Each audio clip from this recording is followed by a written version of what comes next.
Before the video begins, I would like to apologize in advance if I pronounce a few words wrong or even use a wrong word. My English is not perfect yet.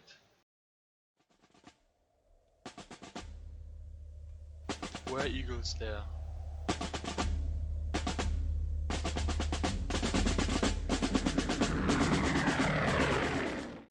This 1969 World War II movie was written by Alistair MacLean, who also wrote the novel, and directed by Brian G. Hutton, who also directed Kelly's Heroes.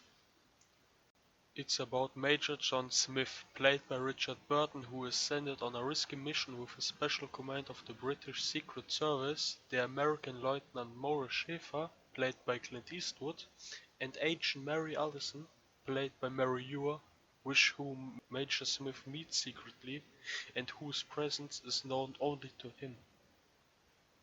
The mission is to liberate an American general who was shot down over a heavily defended German fortress and who is now being held in the Castle Adler, what means eagle in German. But how risky this mission really is, knows only Major Smith. After they jumped out of a plane at the beginning of this movie, some of the commandos died mysteriously. Then things in the plane started to go wrong. The script is entertaining and has a few notable twists in it, but from a military point of view, the movie actually makes little sense and has a few plot holes.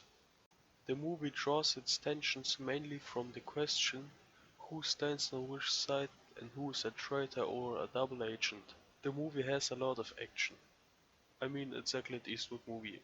Of course there's a lot of action.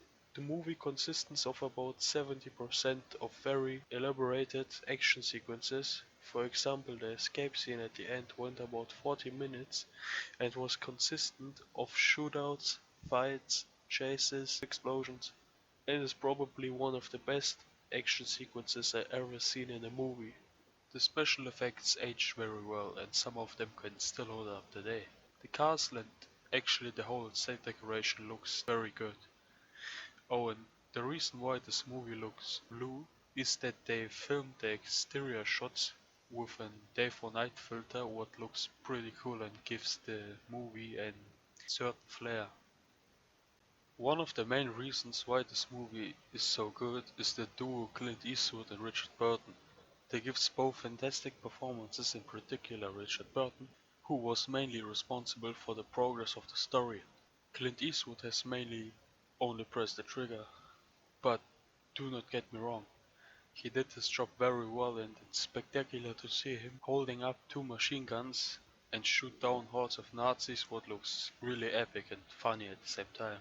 To be honest, the only reasons why I watched this movie are Clint Eastwood and the movie poster. Seriously, this is one of the coolest and craziest poster I ever seen. And I was really surprised how good this film was. The movie has great action sequences, an interesting story with a few twists. The movie has, as I said, some plot holes, and there are several flaws like why do none of the Germans ever speak German, or what makes a helicopter in World War II.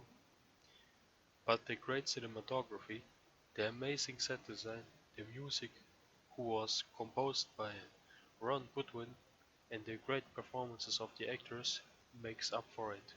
So if you like older war movies, or you're a fan of Clint Eastwood or Richard Burton, then you definitely should watch this movie. I hope you enjoyed the review, and I hope I see you later. Bye.